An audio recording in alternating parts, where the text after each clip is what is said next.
Welcome everyone, and thank you for joining us today in our InfoSec seminar organized by the Information Systems Security and Assurance Management Department in Mahalshan School of Management.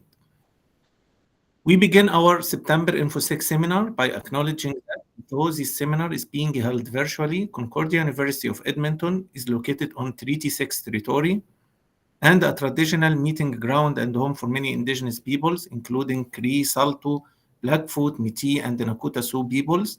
We respect and acknowledge this. In this seminar, we are pleased to have Dr. Martin Higgins to give us an interesting talk about from IT to OT, defending critical infrastructure from cyber threats. Dr. Martin Higgins is an assistant professor in the Information System Security Management Department at Concordia University of Edmonton.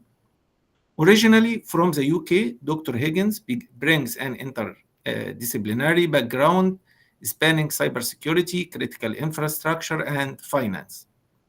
Prior to joining Q, Dr. Higgins worked as a research scientist at Canadian Nuclear Laboratories, where he focused on securing critical infrastructure and operational technology systems. Dr. Higgins was also postdoctoral research fellow and part-time lecturer at the University of Oxford and earned his PhD in electrical engineering, specializing in cybersecurity for power systems from Imperial College London. Thanks, Martin, for being with us today and sharing your experience with our audience. Just one quick note.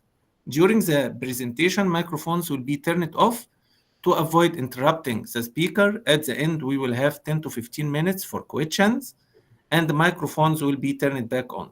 So please limit yourself to one question to give opportunity to other participants to ask. If we have enough time, please feel free to re-ask again. At the end, I will share the registration and feedback form with you. Please ensure you provide your name, email address, and a brief feedback so we can send you your certificate of attendance. Thank you. So please go ahead, Martin. Fabulous introduction. Thank you very much, Islam. Lovely to meet all of you. I'm hoping to do about 30 minutes today, talking mostly about OT systems, motivation for this, and then also my own personal research.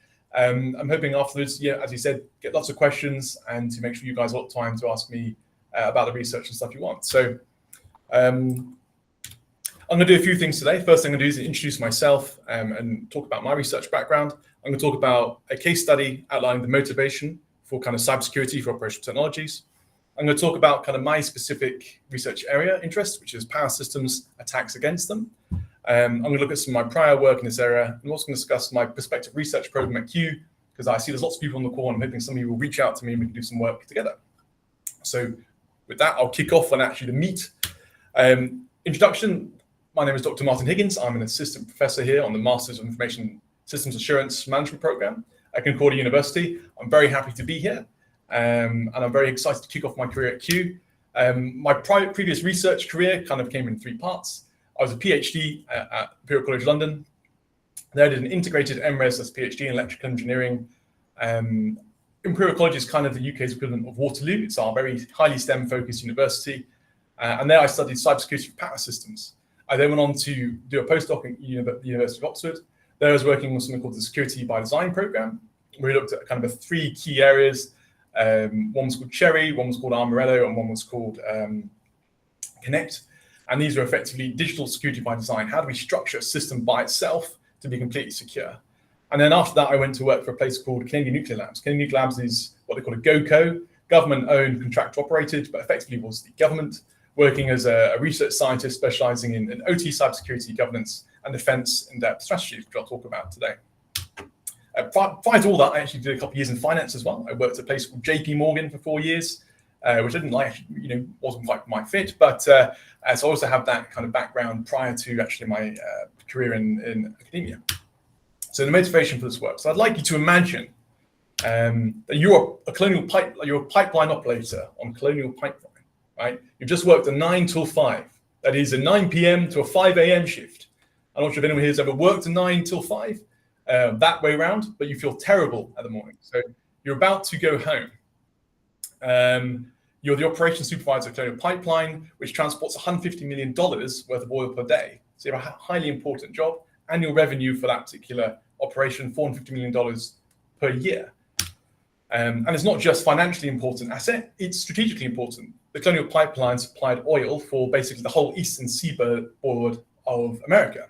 Everywhere, as you see there, from New Jersey down to Houston, Texas. So you're a supervisor operating for a very important strategically and also financially asset.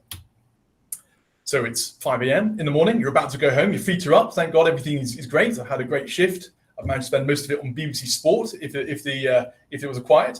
And then you get this, your network has been locked.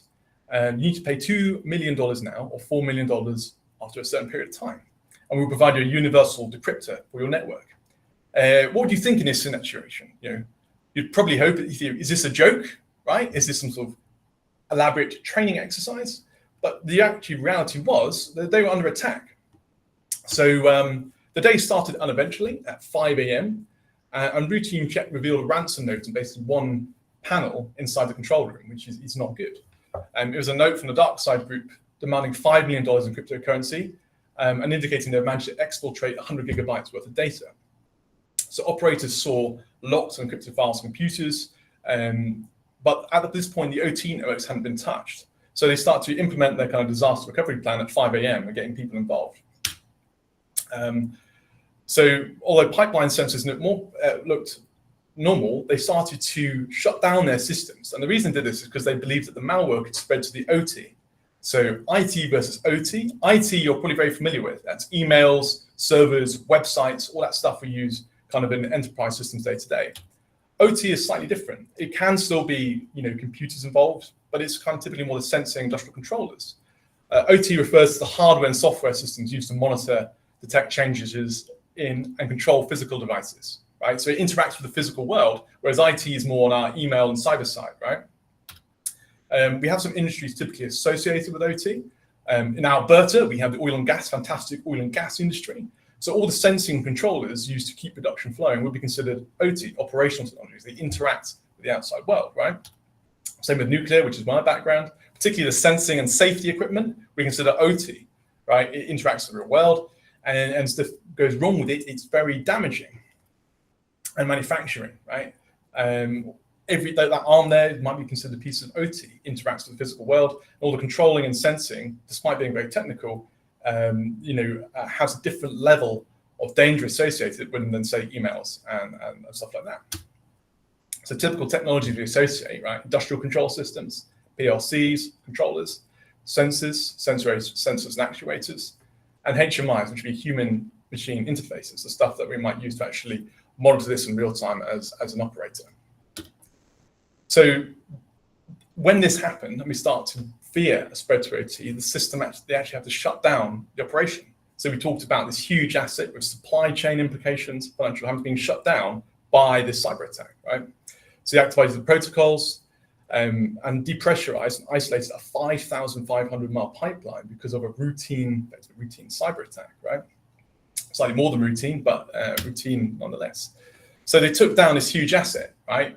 And how did they do it? With basically normal cyber attack techniques, right? I believe it was an old VPN credential that was still left removed after someone left. Someone was able to get access to this in the kind of attack your grandma might fall for, right? Basic stuff. So, and actually, this was they managed to shut down such an important asset, they straight up paid the ransom, right? $5 million paid to Darktrace, this hacking company, to receive the tool for decryption, right? So, it cost them $5 million straight up because, the cost to the country and cost financially, probably that was small potatoes, but, financially it cost a lot as well. So the day ended with systems offline, operators in high alert for reinfection risks, and starting the preparation for public statements, right? So they shut down the plant on the 7th, and there's no resumption of service to the 12th. So they took down effectively, this $1 billion asset for 5 days, which is pretty staggering. So what can we learn from this? The kind of rapid shift from normalcy to crisis, hides the need for kind of segregated networks, isolation to contain threats. It's performed with very rudimentary tools. It took advantage of effectively a misconfiguration, right? Legacy VPN account with a compromised password. So the level of security they had was not even comparable to when I tried to get into my faculty emails with the two-factor authentication, right? And InfoSec kind of highlights how cyber threats can disrupt business continuity, and the need for robust disaster recovery and plans to minimize downtime in essential services. Also highlights the need for fantastic courses like our Masters of Information System Assurance, and great courses like my Sean Thompson's Disaster Recovery course, which I'm also teaching on this year. So, my research area is a bit more targeted than general OT and disaster recovery. I've been looking in the past at power systems research. I say in the past because I think I might broaden out now and do other stuff, but there's been several attacks against power systems. Power systems are a fabulous target if you're a hacker. I'll talk about it in a moment, but the US escalates online attacks against Russian power grid. The Ukrainian power grid attack makes history, and the cyber attack on the UK electricity markets. Hackers are hacking the Israeli energy sector with severe cyber attacks. There's lots and lots of attacks against power systems. And there's not just lots of attacks, lots of different kinds of attacks as well.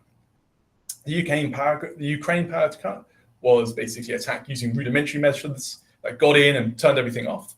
And this is very different to the Stuxnet attack, which was an attack against kind of the supply chain of the Iranian nuclear sector, and the Aurora grid attack, which is attack against generation infrastructure. So lots of people attacking in lots of different ways. So it makes a very interesting avenue for research. So why attack a power system in the first place? Well, when you think about it, it's probably the most critical network system we have, right? Water, sanitation, communications, defense networks all require the power system. In a funny old way, the power system itself requires the power system, because a nuclear power plant can't just be switched on. It needs to power needs to be consumed and produced basically at the same time. So, it's very hard once a power system's down, to get it back up again. In the UK, we have a concept called a black start. If the UK power system was to go down, be completely taken out for 5 minutes, the time it would take to bring it back up again is about 2 weeks. So you can imagine how chaotic things get in London in 2 weeks, right? So from a chaos perspective, it's a fantastic target, and that's why people often go for them. Typical targets for hackers are SCADA networks, that's supervisory control and data acquisition. Usually you're taking control of that to get access to other things downstream. So that's the kind of OT network that's used for controlling the circuit breakers and sensing and stuff. So once you get there, you can start doing things like opening circuit breakers and doing other naughty things like attacks and the like. The control centers themselves, like in the UK, we have the National Grid Control Center, where all the power is dispatched and looked after, and increasingly distributed, poorly protected assets. So these two here, I'm not sure you can see my mouse, but the SCADA network and the control centers are very well protected as more cyber attacks come and our learning becomes better. So people are increasingly looking at how do we attack kind of from the poorly protected assets. You think about a generation asset in Canada, it might be 100 miles, right, from any kind of operator or person. It's not well defended. You can go walk up to it and do whatever you want. So that's an alternate attack method than kind of the typical top layer here, SCADA networks and control networks. So one of the main kind of big attacks that we like to talk about as academics is the Ukraine power cut. This is a very interesting attack. Unfortunately, not the worst thing that's happened to Ukraine in the last few years. So on the 23rd of December 2015, hackers remotely compromised the information systems of 3 distribution companies in Ukraine. 30 substations were switched off via the circuit breaker control, and about 230,000 people were left without electricity for a period of 1 to 6 hours. Further than that, the SCADA networks, which is the network that's used to control and turn back stuff on, was left completely fried using a piece of software called Kill Disk, which basically kills the disk when it's on. So the way they did this was really very rudimentary, very basic, actually. They got access to the corporate networks by the use of phishing emails. I've been getting a spam email from someone claiming to be Tim Lawman every day at the moment. I'm not sure. I'm fairly certain that's some sort of phishing email. I don't think Tim's asking me for a coffee every day. It's not from Tim. It's from a random Gmail address. So that kind of basic stuff, the basic cyber hygiene, right?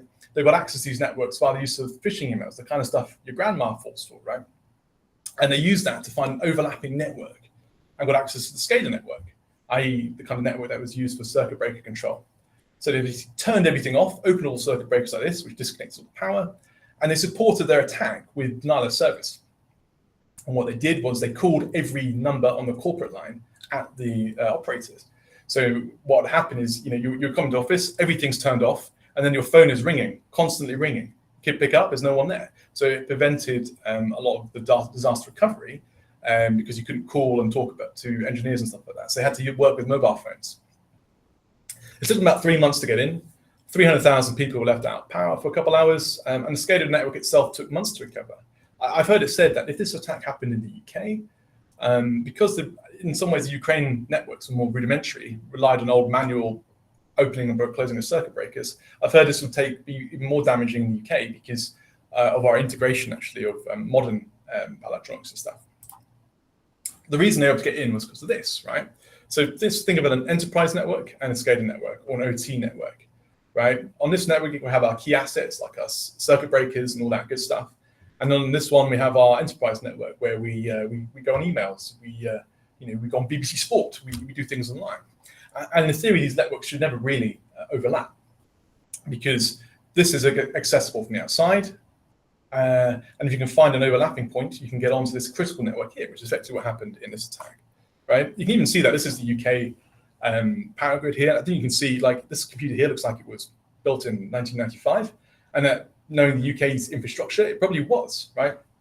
You can see this old school infrastructure here, and then you can see like email here. I think this guy's looking at the BBC weather website, right? They actually, even within the operations center, have segregated their networks so that there's no overlap between the two.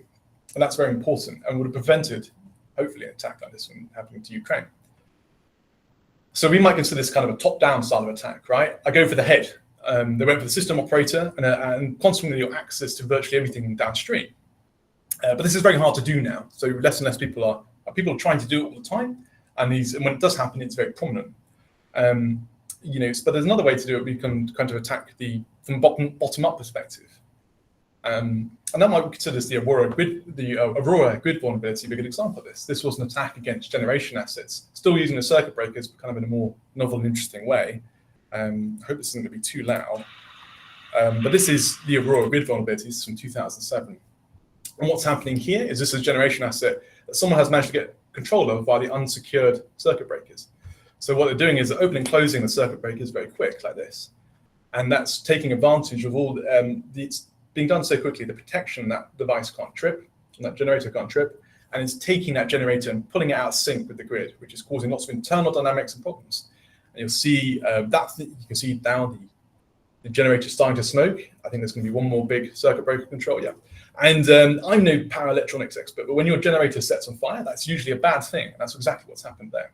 So it's kind of an example of a more grid level, distributed lower level attack, right? Instead of going for the operation center where you get everything, you can go and attack a generation asset that's less well defended, right?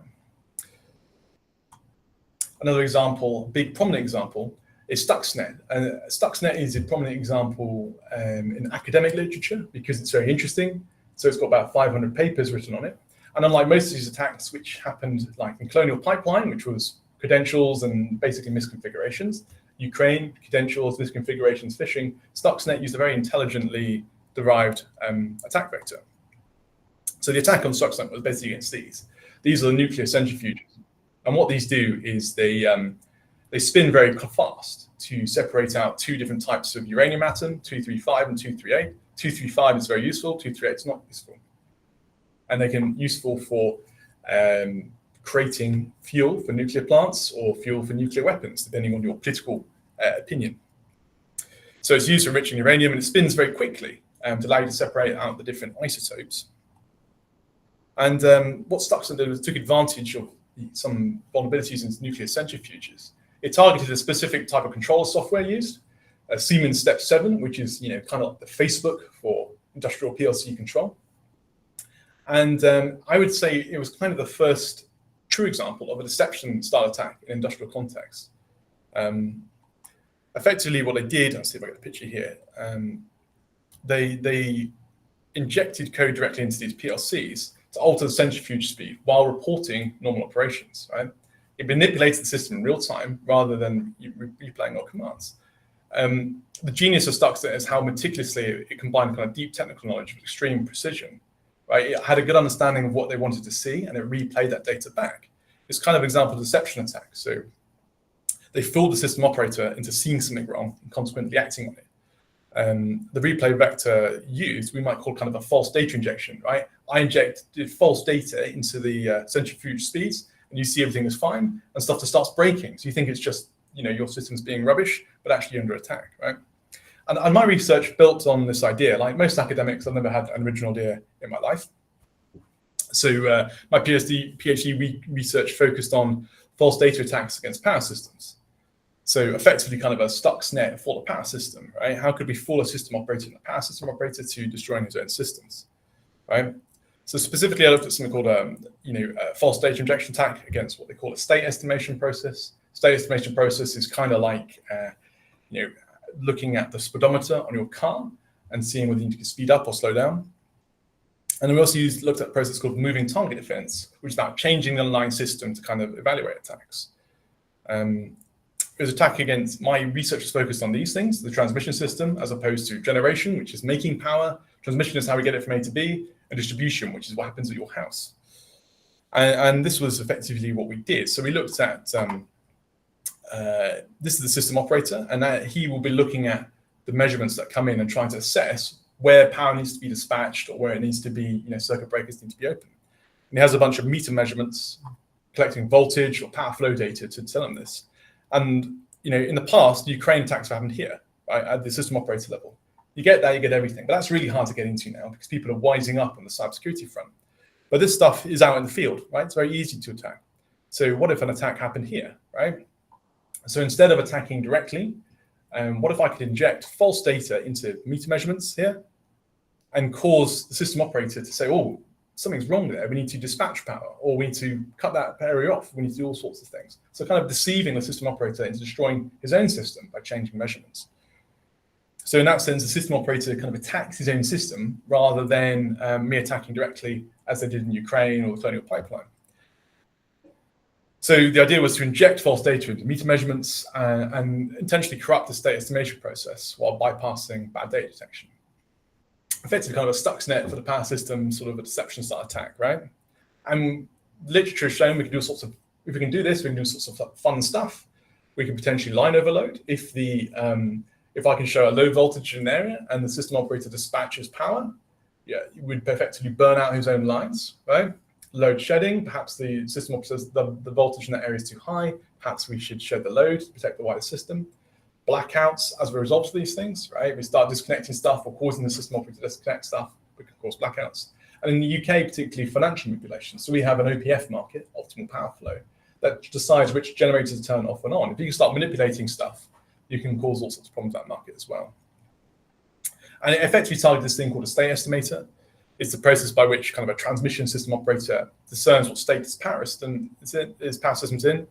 I don't want to talk too much about that, but effectively we take all these measurements, we pump it into a processor, and out we get these VAs and voltages and bad data detection assessments, which allow us to decide, is that plausible, is not? And part of the work was that we had to structure in a way to beat this. So you can't just put gibberish in, because gibberish will come out.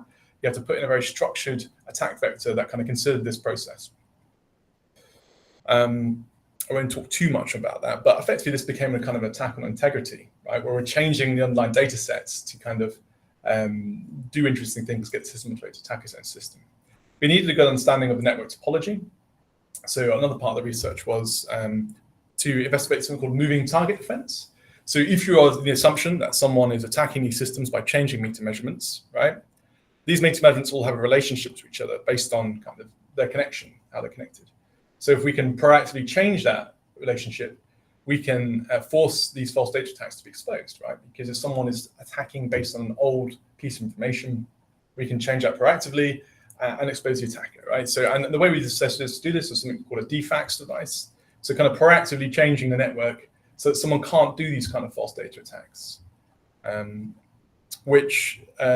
effectively they needed a high knowledge of the topology, you can validate that knowledge, and then we can evaluate for the attacks. I think perhaps a bit contrived, right? Like I think a lot of people think of this about the PhD afterwards. They know all the faults with it. But I think a lot of the learnings in this, I think the idea of moving target defense could be very interesting. I don't think it's a great application for power systems, but if someone has an idea how I might use these principles in new research, feel free to come have a coffee or an email with me, and I'll be more than happy to have a discussion with them. A big part of this research is we managed to commercialize a bit, which was fun. This paper here, which is available online, Cyber Physical Security using Event-Triggered MTD. We did a collaborative project with Imperial College and Royal Holloway. Royal Holloway is another university in London. And effectively, we proposed this kind of combined approach of passive detection. So passive detection would be very similar to what you guys already kind of understand. AI would be passive, machine learning, analytics would be passive, like we're just analyzing the data that comes in and making decisions on it. And active detection. So in a system, employing this kind of idea of movement target defense to sort of change the system on top of our passive detection. So we have a first run, which would be passive, and we might identify areas that looks a bit funny. Why is that area overloaded when it normally isn't? So we employ active detection, where we start changing stuff and moving the system around to try and probe for attacks that might be with this false data style. So we applied for £80,000 to the UK government between Imperial and Royal Holloway. We got it, we produced a demonstrator. This was our project here, the Royal Imperial Black Box. We combined our two names, called the RIB for short. And this is us, right? This was the team. So I think I was a bit fatter then. My face is a bit chubby, but this was us at the Cyber Racer. So the team was myself, Dr. Fei Teng, who was my PhD advisor, and Professor Keith Mays, who was our collaborative partner at the University of Royal Holloway. So if anyone has any interest in doing this sort of stuff, if anyone wants to pursue any money, please reach out. As a first-year academic, I'm desperate for money and grants. So do not be a stranger if you have any ideas that can be commercialized as well. I'm happy to help you do that. After Imperial, I moved into Oxford. And I started looking at the kind of digital security by design project. It was a £70 million project funded by Innovate UK to produce new security inventions in the area of digital security. And we were allocated a portion of this to basically build demonstrators, right? We were taking technologies developed by the University of Cambridge, most prominently something called Cherry, capability enhanced risk instructions. And we were trying to actually do stuff with it, which anyone who's ever dealt with anything built with an academic knows that can be quite hard. So we're targeting kind of three different areas: energy systems, medical devices, autonomous vehicles. And we're building demonstrators to try and do this stuff. So these are the three kind of key technological areas. Cherry was basically, I would describe it kind of a secure software embedded design. It was a form of C++ that removed a lot of the memory vulnerability capabilities of C++. So you could basically write code without reducing inherent vulnerabilities. Morello was a hardware innovation, and Connect was a post-quantum VPN. So we kind of combined these to create a kind of secure by design demonstrator. So yeah, Cherry was secure software, Connect was secure networks, and then Morello board was secure hardware. And this was produced as part of the concept of defense in depth. So this is an OT concept that also aligned quite well with what we're doing at Oxford, but a defense in depth is about creating a layered security approach with redundancy, diversity, and grading, right? And what that means effectively is, by the way, this is Corfe Castle. This is where I'm from in England. It's not looking quite as good as that, but this was one of the last holdouts of the monarchists. And this is an old idea of defense in depth, right? So we have our lords and ladies who live up in the castle, and then we maybe have our less important people who might live here, and we have our strategies for defending them. So we have, our drawbridge, and then we have our archers, and then we have our inner bailey, and then we have our forts for the most important assets. And it's a very similar concept in cybersecurity. We have our high significance assets who live up here. So the most highly important assets we defend the most. And we layer our defenses to protect them. So we might have our network firewall, which stops people getting in. Then we have our corporate VPN. We have access controls, the SOC CM. The idea is that we layer our defenses in the same way that we're talking about at work at Oxford. We had our network security, our software security, our hardware security, and this allows us to be secure by design. So if any one of these fails, right, we are still protected. And unfortunately, Corfe Castle, these darn democracy-loving parliamentarians won in the end and took down Corfe Castle. Right? I think we should all agree that they should have had a better defense in depth strategy to protect. So that's the kind of idea at Oxford, was to build on these defense in depth strategies with these new technologies by Oxford, and also to introduce protections for legacy and isolated equipment. Right? So we were investigating, which ties into OT. A big question is, how do you defend something that was built, cannot be unbuilt, right? Like a nuclear reactor, without cybersecurity in mind. Legacy and isolated equipment is very hard to defend, and something that, it's a big research question in OT. So we were investigating, how to do this. This is an example of, by the way, these servers are the Armarello servers. That's about £150,000 worth of servers. Academic projects like to hoover up money, clearly. And we were investigating legacy and isolated protections for basically storage devices and medical devices as well. So it's £144,000 worth of servers. I wish they'd give me that money directly. I know I could do a lot more interesting stuff than that produce a bunch of boxes, right? So a big part of this was actually trying to engage with companies. We were developing demonstrators versus Cambridge, who were kind of developing the project more the technologies more directly. And we put on workshops and stuff as part of Oxford to try and build out this piece of our tech. And we went to, actually, we were quite proud, but my demonstrator went to Cyber UK, one of the biggest conferences. I wasn't there, unfortunately. I'd already joined my next job. But you can see some of the work I did quietly sitting on that desk there. After Oxford, I went to Canadian Nuclear Labs. And this job was, my job was titled Cybersecurity Research Scientist. I don't really feel like I did much research. I produced a lot of internal guidance reports on defense depth, how it can be applied to nuclear power systems. And most of the work was around the area of DCSA, Defensive Cybersecurity Architectures. So DCSA is an extension of that concept of DID to cybersecurity architecture. It aligns how to kind of structure our zones of security to kind of protect the most critical assets with the most security, and don't protect some of those less important assets. So yeah, that's what I did in the past. I'm now obviously at Q. I'm very excited to be here, and I'm open to collaborate with pretty much anybody. I was in a meeting last week with our head of research here at Q, and she described the importance of setting up a cybersecurity program. And this is my perspective program. So I'm kind of going to be targeting stuff on the NSERC side and the SSHRC side. On the technical side, I'm going to continue playing with some false data attacks, operational technologies. I'm also targeting, trying to write a paper at the moment on financial systems, rogue trading and attacks against those, which kind of bring some of these ideas together. And anomaly detection as a broad theme is something I've worked a lot on. So if anyone has any ideas or wants to get involved in this kind of research, please let me know. And a big part of cybersecurity is not just the technical stuff, right? It's how we get people at the lower levels to do the, with no understanding of cybersecurity, do the basic things.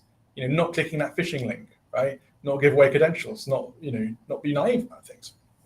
And so I would like to also look at SSHRC kind of projects and grants from a knowledge mobilization point of view. So that could be training for SMEs, right? Small business enterprises, upskilling in our rural and First Nation communities. I know we are actually looking at a grant call on that at the moment. Education tools, particularly gamified education. I've done some basic coding on that to try and make education more fun. And elderly scam prevention, I think that's really important as well. It seems to be an area that people are very vulnerable to these things. So that's everything I talked about. I hope that was interesting. Gave you an introduction to me, motivation for looking at OT. Went through my prior research. I went through my kind of prospective research program here at Q. I'm quite happy to now to open the floor to questions. Thanks so much, Martin, for your interesting presentation and for all this information. I will turn on the microphones. Okay, so before we take questions, I'm reminding you, please ensure you provide your name, email address, and the brief feedback so we can send you your certificate of attendance. I shared the link with you in the chat area. So now time for questions. So please raise your hand if you have a question.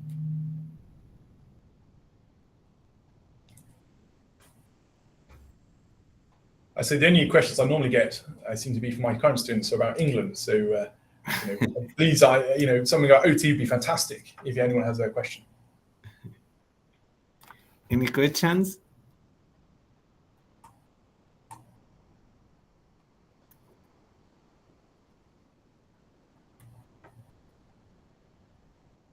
Oh. Yes, so we have a question from Dr. Barbara, our Vice President, Academic and Provost. So please go ahead, Dr. Barbara. We are happy to see you here. Thanks. Yeah, thank you, Aslam. And thanks, Martin, for a really interesting presentation. I I'm not sure if this is a question that makes sense, but you mentioned the challenge about bridging the IT and the OT security gap. And I'm just curious, in your view, what are some maybe really practical first steps that an organization like Q with limited resources could maybe take to improving OT security without disrupting operations?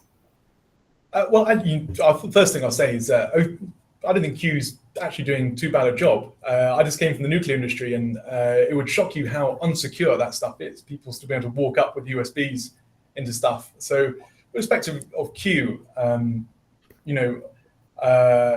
try and identify the assets which are most important to Q, right? So, Tim Lawman's laptop has a higher value than Martin Higgins, right? So, how do we make sure that Tim's isn't stolen, right?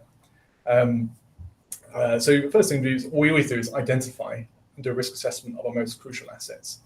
I would say with respect to Q, IT is probably a bigger concern than OT. We might have some OT assets here like the fire alarms, right? We might consider that OT, that's kind of emergency response, but most of it will be IT. So, you have two-factor authentication already, that's great, that's one big thing to do. Try and identify the most crucial assets we have at Q so we can protect them and start applying extra security for them. You'll do that. You'll need to talk to the stakeholders. What is important. That's probably the next thing to do. So identify and chat to the stakeholders to try and do that identification. Would be my advice. Any other questions, guys? Thank you. Any other questions? Oh, Sergey. Yes, me. So please go ahead. Hi, Martin. Great presentation. I really enjoyed it. Oh, question.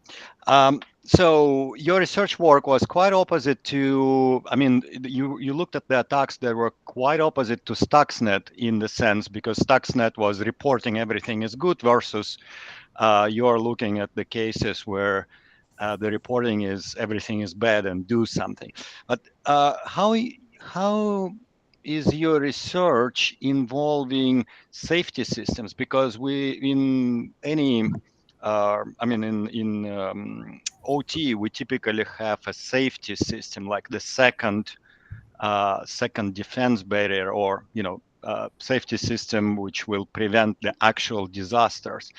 And how is it connected with? Because typically that safety system will kick in as well when things are getting bad. So does it mean that the false signals are going to both systems, the actual system and the safety instrument system? Thank you. Yeah. It's a really great question, actually. I suppose the problem is, right, often as we do a PhD, we do what gets the paper, not necessarily what's useful. I think that might be a big criticism I would have sometimes. And when I went to CNL, I was hoping to do the opposite. Fortunately, I didn't seem to do much of anything at all. I think that's product of working in the government. But I'd say, so my attack, we looked at was effectively attacking its integrity. But with safety systems like you're talking about, we've been talking about availability as the absolute crucial thing. This system cannot have a millisecond of downtime. So I suppose when it comes to safety systems, trying to find those attacks and protect them against stuff that can make them unavailable even for a millisecond, it would be quite different to what I did. So I did a false data attack, a lot of research on the attack side, right? And the reason we did this is because if you push your attack, you make your attack more impressive. You can now find ways to make defenses more impressive and find ways to mitigate those attacks. So how would I apply this work to safety systems specifically? I would probably change it quite a lot, and I would focus on the availability element and how can we make stuff availability. I mean, I wouldn't do too much more work on the FDI attack. I think that's a little bit contrived, to be honest. Even as someone's done a PhD in it, I would look more at the kind of applied stuff. So defense in depth is a great way to identify. Once again, I'm going to talk about the same stuff, like identify the most critical assets and try and protect them. So I think I flooded that answer a bit, but I hope that's enough for you, Sergey. Yeah, that's good. Thank you. Thank you. By the way, feel free to reach out online. I'm happy to chat to anybody over email or whatever, or even for coffee. I'm going to be at Cyber Alberta on Friday, so if anyone's there, feel free to come say hello. Sure. Judy, please go ahead. Good morning or good afternoon, Dr. Higgins. I just quickly wanted to kind of gleam upon something that you briefly showed. So your RS-232 legacy that you were showing, and you spoke to the fact that, of course, new technology is having troubles implementing combining of technologies. But I was wondering if you could go into a little bit more in terms of, why is this particular one a problem in regards to bad actors, as well as what type of controls can we put in place? Kind of give a brief understanding of that, as well as what are the threats. So when I look at this as a background for me, I see this as kind of like a gap, because you're not going to be able to just send in. This to me is a physical infiltration of a system. But I'm putting it to the table. Identify. You understand what I'm saying, Dr. Higgins? You want me to repeat? Yeah, if I don't want to paraphrase your question, but the question's about legacy isolated, like really old kit, like this RS-232. How do you protect it, right? Is that broadly speaking? Yeah. Like what type of controls are we putting in? What type of threats are we seeing regarding aligning the newer technology onto this outdated connection? Well, let me give you an example. So Windows XP Service Pack 2, which anyone Windows PC was an otherwise fantastic operating system, but when we had that, we weren't considering too much about cybersecurity. So Windows XP Service Pack 2, you could have any, let's say, an NMR machine, might be $1 million machine in a hospital that was put in place in 2006, still in service, might be running on that service pack, right? So if that device is ever connected to the internet, someone will be able to scan for, see that, and get remote access without doing almost anything. I think it's almost trivial to access that. So if they can see it, they get access to it. So how do we prevent that? We can do different things. We can update the software. Not always possible, though. If something's drilled in OT, often we're talking about very crucial assets like a nuclear safety plant, right? It might be drilled into 10 feet of concrete, so I can't go get that. And the same thing with the NMR. I don't want to update the system and destroy a 30 million pound piece of equipment or whatever. So other ways to protect it would be, for example, keeping it isolated. So we could talk about air gapping, like not on networks, not capable, no one can get access to the crucial parts of it. That becomes a base, physically isolate the device. That's one thing you might do. You might have other ways of doing it as well. Let's say you need to remotely control that device. You might put it behind secure gateways. So part of the work at Oxford was looking at examining secure gateways and how we might use those. It all comes down to fundamentally the idea of what I talked about, defense in depth, right? We don't just do one thing, we do multiple things. So if for that Windows XP device, maybe we can update the software. Okay, we can't do that. Maybe we can physically isolate it. Maybe we can also put it behind the gateway. Maybe we can do, put physical controls in it. Maybe we can put access controls in it. Maybe we can get someone in to monitor it with a security operations center. And my general advice would be, layer our defenses so that one thing goes wrong, it gets caught by something else. We use that out of queue with our multi-factor authentication. Someone can phish my email address and password. They still can't get access without my mobile phone. That's an example of defense in depth. It's 2 layers, right? We need 2 things. If then we had something monitoring this access via SOC-CM, I'm not sure if we have that properly in place yet. If we did, that'd be 3 layers, right? We have the password, we have the multi-factor, then we have the monitoring as well. So the way I say is there's no one shoe fits all solution. So we usually have to get a couple of shoes and stack them on top of each other, and that's defense in depth. Right? So that's what I'd say. Jodie, if you want to have a chat with me afterwards, I'm more than happy to talk about this issue more as well. Thank you, Dr. Higgins. Thank you. Great, thank you. Any more questions? Sean. Yes, please, Sean. Oh, Sean, you're on mute. I always forget to click it. So, Martin, one of the things when you were talking about IT, or the traditional enterprise system versus the OT systems, I think catch if you were really talking much about the demilitarized zone that we create between those two systems. We were talking about your research and everything. When I look at this, I look at it through the Purdue model. And so can you maybe just expand on that a little bit, on your thoughts there? Yeah, no problem. I was about to say Purdue, right? So we have that a Purdue model for those who aren't too familiar.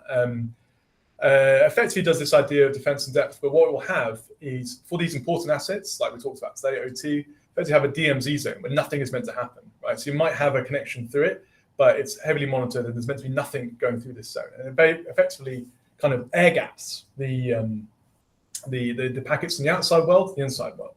So this will effectively have, have 4 layers. I think I have a slide somewhere. Normally I do, I'm not sure it's on here, but 4 layers, let's say. High, medium, low, and assets of limited significance. And those limited significance will be a kind of an enterprise zone where you can get your emails, get your webs. Then you'll have a zone where nothing happens, right? And stuff starts happening, something is wrong.